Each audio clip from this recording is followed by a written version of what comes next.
অনেক পড়ি কিন্তু আন্তর্জাতিকে লিখিততে ভালো মার্কস পায় না। অনেক বই পড়ি, অনেক ভিডিও দেখি, অনেক পরীক্ষা দিই, কিন্তু ভালো মার্কস আসে না। আসলে কেন আসে না? আমি আমার যে স্ট্র্যাটেজি এবং কৌশলগুলো শেয়ার করব। প্রথমত আমার মনে হয় যে আন্তর্জাতিক লিখিততে আমরা যে ভুলটা করি, আমরা আলাদাভাবে কনসেপচুয়ালটা মুখস্থ করে নিই। এরপরে আবার আমরা যে বিভিন্ন ইস্যু এম্পেরিক্যাল যে অংশটা আছে সেটা আমরা আলাদাভাবে পড়ার চেষ্টা করি। তার মানে আমাদের পড়ার সময় কনসেপচুয়াল যে পার্ট এবং এম্পেরিক্যাল বা প্রবলেম সলভিং যে পার্টটা আছে, এই কনসেপচুয়াল পার্টের সাথে এম্পেরিক্যাল পার্টটাকে আমরা মনে করি যে পুরোপুরি আলাদা দুইটা বিষয়, দুইটা ভিন্ন গ্রহের দুইটা বস্তু। এটার কারণে আসলে আমাদের লেখালেখিগুলো অনেকটা সাধারণ মানুষের মতো হয়ে যায়। যেমন ধরুন, আন্তর্জাতিক রাজনীতি নিয়ে কিন্তু চায়ের কাপে বসে গ্রামের মুরব্বী একটা মতামত দেয়, সেও বলতে পারে ইউক্রেন শেষ, রাশিয়া ইউক্রেন যুদ্ধ কোনোদিন শেষ হবে না। কিন্তু আপনি পরীক্ষার খাতায় যদি এভাবে লেখেন সেটা কিন্তু হবে না। তাহলে আমাদের যে জিনিসটা দরকার সেটা হলো কনসেপচুয়াল পার্টটা আমাদের খুব সুন্দরভাবে বুঝতে হবে, এখানকার থিওরিগুলো খুব সুন্দরভাবে ক্লিয়ারলি বুঝতে হবে। থিওরির একটা ফরম্যাট আপনার মাথায় থাকবে, অঙ্ক করার সময় সূত্রগুলো আপনার মাথায় যেভাবে থাকে সেভাবে থাকবে। এরপরে আপনি ঘটনাগুলো যখন অ্যানালাইসিস করবেন তখন ওই ঘটনাটাকে আপনার সূত্র, ওই যে ফরম্যাট আছে ওই ফরম্যাটে আপনাকে বসাতে হবে। তাহলে কিন্তু আপনি দেখতে পারবেন যে বিষয়গুলো কিভাবে ঘটতেছে, আরো সুন্দরভাবে অ্যানালাইসিস করবেন। তো যদি আমরা কনসেপচুয়াল পার্টটা জাস্ট আলাদাভাবে মুখস্থ করে রেখে দিই, বাস্তবিক জীবনে যে ঘটনা, ইতিহাসের যে ঘটনাগুলো, যেগুলো গুরুত্বপূর্ণ ইস্যু, সেগুলো যদি অ্যাপ্লাই না করতে পারি তাহলে লেখালেখির মানটা খুবই নিম্নমানের হয়ে যাবে। ধরুন আপনি গেম থিওরি পড়েছেন খুব সুন্দরভাবে, কিন্তু এই গেম থিওরির সাথে আপনি যদি কিউবার মিসাইল সংকটটাকে অ্যানালিসিসে ব্যবহার না করতে পারেন তাহলে কোনো লাভ নাই।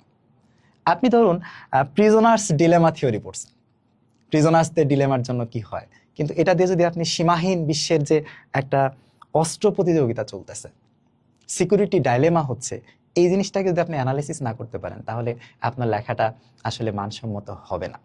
আবার আমাদের 111-এর মতো যে একটা মহান বা একটা ভয়ঙ্কর যে একটা রাজনৈতিক যে একটা অবস্থার মধ্যে দিয়ে আমরা গেলাম, সেখানে কিন্তু প্রিজনার্স ডিলেমা থিওরিটাকে অ্যাপ্লাই করা যায়।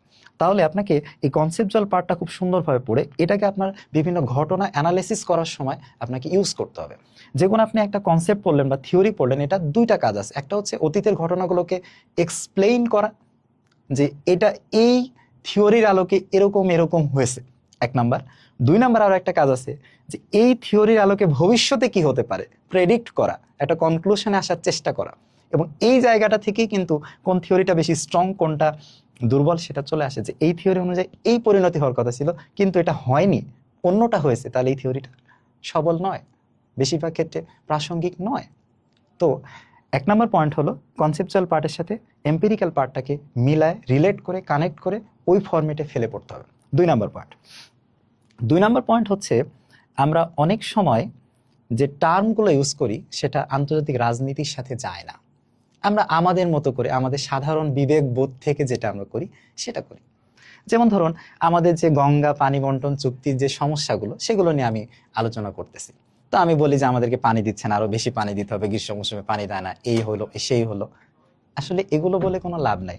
আপনাকে বলতে হবে যে পানি বন্টন চুক্তি যেগুলো আছে, হেলসিঙ্কি সনদ যেটা আছে, এই যে চুক্তিগুলো, এই সনদগুলোতে কি মূলনীতি আছে, কি নিয়ম আছে, সেই নিয়ম অনুযায়ী আমরা কিভাবে পাই, বা আমাদের যে চুক্তিগুলো করা আছে সেই চুক্তিগুলো দিয়ে আমরা কিভাবে পাই, সে অনুযায়ী পাচ্ছি না কেন, বা এরকম আর কি নজির আছে। যেমন আপনি বলতে পারেন 1960 সালে যে সিন্ধু পানি বন্টন চুক্তি হলো, সেটা কিন্তু একটা সফল চুক্তি, এবং সেই চুক্তির মাধ্যমে কিন্তু ইন্ডিয়া ও পাকিস্তানের মধ্যে যে সিন্ধু নদীর যে পানি বন্টন সেটা বেশ সফলভাবে যাচ্ছে। এবং এখানে আর কি কি অপশন থাকতে পারে, যেমন আমরা কিন্তু একটা সময় পানি বন্টন নিয়ে জাতিসংঘের দ্বারস্থ কিন্তু হয়েছিলাম, এবং তারপরে একটা কিছুদিনের জন্য, একটা অল্প সময়ের জন্য একটা সমাধানও কিন্তু হয়েছিল। তাহলে এই যে যে টার্মিনোলজিগুলো বা আন্তর্জাতিক আইন, বিভিন্ন ধারা, মানবাধিকার সনদ, জেনেভা কনভেনশন, এগুলোর আলোকে আপনাকে কথা বলতে হবে। আপনি একদম সাধারণ মানুষের মতো নিজের বিবেক বোধ থেকে নিজের মনের মাধুরী মিশায় লিখলে কিন্তু এখানে ভালো মার্কস পাওয়া যাবে না। এটা 2 নম্বর পয়েন্ট। 3 নম্বর পয়েন্ট হলো যে আমরা অনেক সময় লেখার সময় একটা দৃষ্টিকোণ ব্যবহার করি। যেমন ধরুন রাশিয়া ইউক্রেন যুদ্ধের ক্ষেত্রে আপনি পশ্চিমা দৃষ্টিকোণ থেকে যদি বলেন, তাহলে পশ্চিমারা বলবে যে এখানে পুতিনের একটা গ্রেট পাওয়ার তৈরির, রাশিয়াকে একটা গ্রেট পাওয়ার স্ট্যাটাস ফিরিয়ে দেওয়ার জন্য তার একটা অবসেশন আছে। সে সমস্ত দেশগুলোকে দখল করতে চায়। প্রথমে ইউক্রেন দখল করবে, এরপর বাল্টিক স্টেট দখল করবে, এরপর আস্তে আস্তে আরো আগাইতে থাকবে। কিন্তু আপনি এই একটা দৃষ্টিকোণ ব্যবহার করলে আপনার লেখাটা কখনোই ব্যালেন্সড হয় না, কম্প্রিহেন্সিভ হয় না। সেক্ষেত্রে আপনাকে বাকি দৃষ্টিকোণগুলো ইউজ করতে হবে। যেমন তাহলে এটা আমরা হচ্ছে পশ্চিমা দৃষ্টিকোণ দেখলাম। তো রাশিয়ার দৃষ্টিকোণ থেকে কি? রাশিয়ার দৃষ্টিকোণ থেকে এটা হচ্ছে রাশিয়াকে ঘিরে ফেলার চেষ্টা করা হচ্ছে। তোমার গ্রেট পাওয়ারকে যখন ঘিরে ফেলার চেষ্টা করা হয়, গ্রেট পাওয়ার সেটাকে এক্সিস্টেন্সিয়াল থ্রেট হিসেবে নেয়। ধরুন তো যে ইউএস এর পাশে যে কিউবা আছে, কিউবাতে যদি আমরা সোভিয়েত যদি একটা ঘাঁটি করার প্ল্যান করে বা মিসাইল নিয়ে আসার চেষ্টা করে, তাহলে সেটা কি পরিণতি হয় সেটা তো আমরা কিউবা মিসাইল সংকটের সময় দেখেছি। বা এখনো যদি মেক্সিকোতে চায়নার একটা সামরিক আলাই গঠনের চেষ্টা করে, তাহলে কি হবে? সেটা অবশ্যই ইউএসএ খুবই তীব্র প্রতিক্রিয়া দেখাবে। তার মানে গ্রেট পাওয়ারগুলো কখনোই যদি তাকে ঘিরে ফেলার চেষ্টা করা হয়, তাকে কন্টেইন করার চেষ্টা করা, সেটাকে সে এক্সিস্টেন্সিয়াল থ্রেট হিসেবে নেয়। এটা হলো রাশিয়ার দৃষ্টিকোণ। আপনাকে আরো চিন্তা করতে হবে যে বাকি যে গ্লোবাল সাউথের দেশগুলো আছে, বাংলাদেশ, পাকিস্তান, ইন্ডিয়া বা অন্য যে রাইজিং পাওয়ারগুলো আছে, তারা এটাকে কোন দৃষ্টিকোণ থেকে দেখতেছে। এর সাথে আপনি যদি যে আন্তর্জাতিক আইন, নর্মস, রুলসে কি বলে সেগুলো যদি চিন্তা করেন, তাহলে সেই দৃষ্টিকোণ থেকে আপনাকে বলতে হবে। অর্থাৎ যে কোনো একটা কিছুকে কোনো একটা স্টাবলিশড দৃষ্টিকোণ থেকে না দেখে যতগুলো পসিবল দৃষ্টিকোণ থেকে দেখা সম্ভব সেগুলো ভাবে লেখার চেষ্টা করতে হবে। আবার কোনো কিছু ফলাফল লেখার সময় এটা কিন্তু এরকম না যে 2+2 = 4। তো এরকম ভাবে আমরা একদম ইউনিফর্ম একটা অপিনিয়ন দেওয়ার চাইতে যদি আমরা যতগুলো সম্ভাব্য অপিনিয়ন সবগুলো দিই এবং কোনটা সম্ভাবনা বেশি সেটাও বলে দিই, তাহলে সেটা ভালো হবে। যেমন ধরুন ডলারাইজেশনের ক্ষেত্রে আপনি বলা হলো যে আসলে ডলারের প্রভাবটা কতটুকু কমবে, বা ডলারের বিপরীতে ব্রিক্সের কোনো বিকল্প মুদ্রা যদি আসে সেটা কতটা টেকসই হবে, ডলারকে কতটা টেক্কা দিতে পারবে। তো এখানে আপনি যদি একদম সরাসরি বলে দেন না ডলার টিকবে না, অথবা না ডলার আজীবন টিকে থাকবে, এটা কিন্তু আপনার কিন্তু এটা হচ্ছে খুব সুন্দর বিশ্লেষণ হলো না। আপনাকে দেখাতে হবে যে ডলার টিকে থাকার সম্ভাবনাগুলো কি, আপনাকে দেখাতে হবে ডলার থ্রেটগুলো কি, এরপরে আপনাকে অ্যানালিসিস করে আসতে হবে যে আসলে টিকে যাওয়ার সম্ভাবনা বেশি নাকি এটা অবনমনের সম্ভাবনা বেশি। এবং এখানে টাইম লিমিট একটা গুরুত্বপূর্ণ। আপনি যদি বলেন যে না 5 বছরের মধ্যে ডলারের পতন হয়ে যাবে, তাহলে বোঝা যাবে আপনার আসলে এই বিষয়ে কোনো ইনসাইট নাই। কারণ ডলার যে একটা শক্ত অবস্থানে আছে, এটা কিন্তু খুব দ্রুত এটা একদম মাটির সাথে মিশে যাবে এরকম না। হতে পারে আস্তে আস্তে তার অবনমন হতে পারে, অন্য মুদ্রাগুলো আরেকটু আস্তে আস্তে উত্থান হতে পারে, কিন্তু একবারে হুট করে কিন্তু যাবে না। তো এই বিষয়গুলোতে আপনাকে রেশনাল, যৌক্তিক এবং সব দিক চিন্তা করে একটা ডিসিশনের দিকে যেতে হবে। ঠিক আছে। এরপর 4 নম্বর পয়েন্ট হচ্ছে লেখার যে ট্যাকটিক্সগুলো আছে, লেখার ক্ষেত্রে লেখাগুলোকে সুন্দর করে লিখতে হবে। এবং এই জায়গাগুলোতে ইন্টারন্যাশনাল অ্যানালিস্ট যারা আছে বা বড় বড় তাত্ত্বিক যারা আছে তাদের কিছু কোটেশন যদি আমরা দিতে পারি, তাহলে লেখাটা খুব সুন্দর হয়। আমাদেরকে প্রায় ডেফিনেশন লিখতে হয়। ডেফিনেশন লেখার সময় যদি আমরা একটা খুব বিখ্যাত কোনো একজন তাত্ত্বিকের একটা ডেফিনেশন আমরা দিতে পারি, তার সাথে আরো 2-3টা ডেফিনেশন যদি দিয়ে শেষে আমরা যদি একটা কনক্লুশনে আমার একটা ওয়ার্ড নিয়ে আসতে পারি, তাহলে কনক্লুশনে সবগুলোকে অ্যানালাইসিস করে আমি লাস্টে যদি একটা অপিনিয়ন দিতে পারি কনসেপচুয়াল পার্টগুলোর ক্ষেত্রে, তাহলে কিন্তু খুব সুন্দর হয়।